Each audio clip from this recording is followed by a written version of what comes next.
Hi, it's Carter, man, down here in the weight room, as you can see. And it's a perfect place to be for what I want to talk to you about, because what I want to talk to you about is very serious, just like weightlifting is to me. And what I want to talk to you about is something we discussed before that I know offends some people, even close friends of mine, but folks, we got to talk about it. And that's this absolutely egregious, obscene war in the Ukraine. The Biden, Blinken, Nuland, Sullivan, Zelensky war in the Ukraine. Yeah, I did leave out Putin. In a minute, I'll tell you why. Almost 400,000 young Ukrainians have now been slaughtered in a needless war. And I'll tell you exactly what brought it to mind this morning. When I was at church, the minister read a scripture. It's from Luke. Some of you are going to recognize it. Luke 14, 31 and 32. I'm going to read it to you. Or what king, and Jesus said this, folks, it's in the red writing in your New Testament, for those of you who are religious.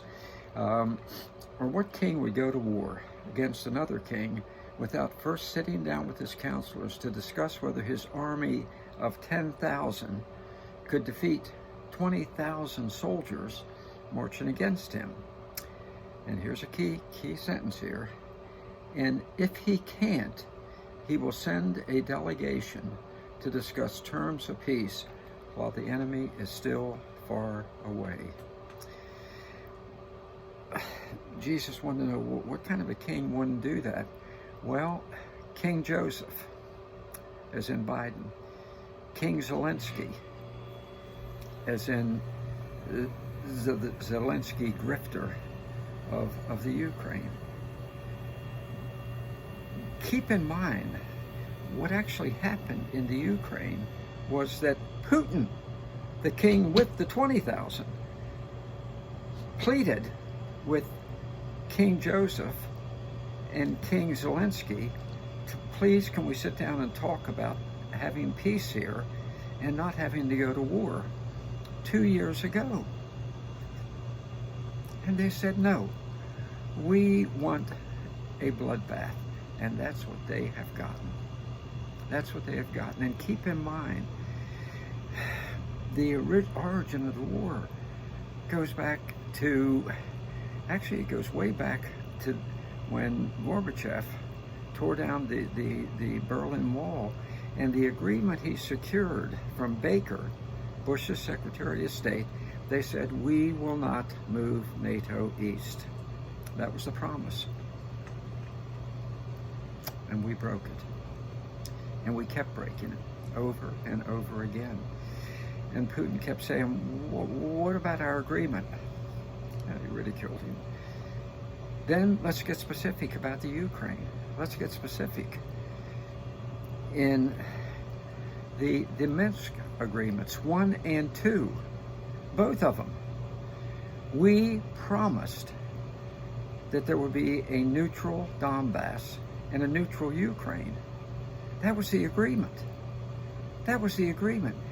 We now know, because Macron and Merkel, France and Germany, the leaders of those countries, who have said, we lied. We lied. And America laughed along with it.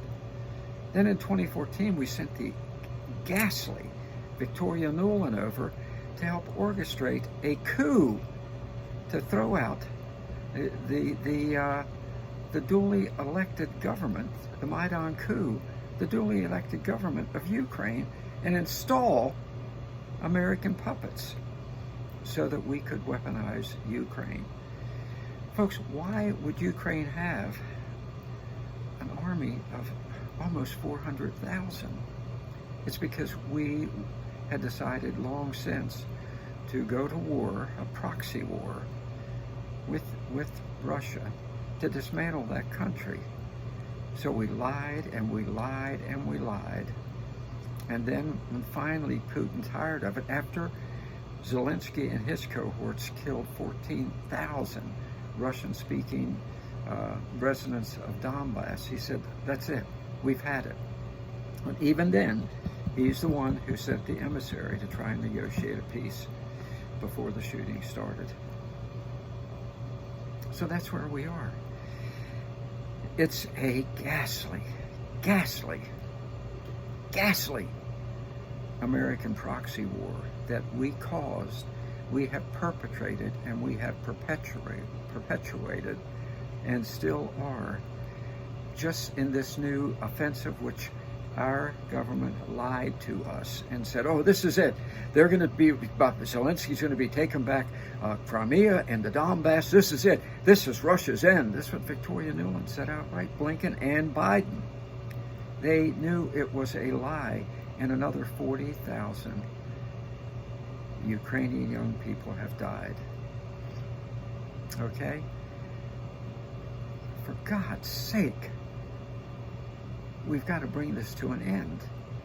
Look, the end, go back and ask Putin, Putin say, look, if we promised to honor the Maidan treaty instead of lie, would you come back to the table? Or Putin, and I'm sure he would say, okay, sure, I'll come back. But the Donbass is no longer on the table. What's on the table is what kind of government is going to replace this evil, vile Zelensky, this grifter who owns, what, a $20 million home mansion in Miami, multi-million-dollar penthouse in London, $1 million home in Paris. God knows how much he has tucked away in the Cayman Island banks. That's the reason that he was willing to send his 10,000 to die against the 20,000, padding his pocket. Okay? This is just disgusting. He is no Churchill, as Pelosi said. And he is not the world's greatest protector of freedom, as Pelosi said. Of democracy. Democracy. The man has called off the upcoming presidential election there to assure that he stays in power. He has shut down Christian churches. He has arrested Christian ministers. He shut down the opposition parties and stifled freedom of the press. And that's where, according to Pelosi and Biden, Nuland, Blinken, the whole gang there, that's where we're fighting for democracy. No, we're not.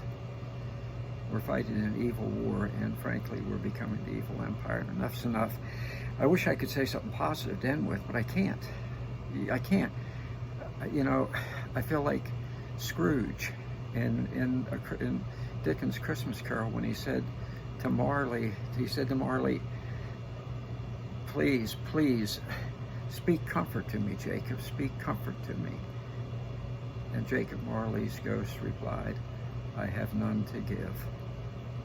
There's nothing to give there. This has to end. Call your senators.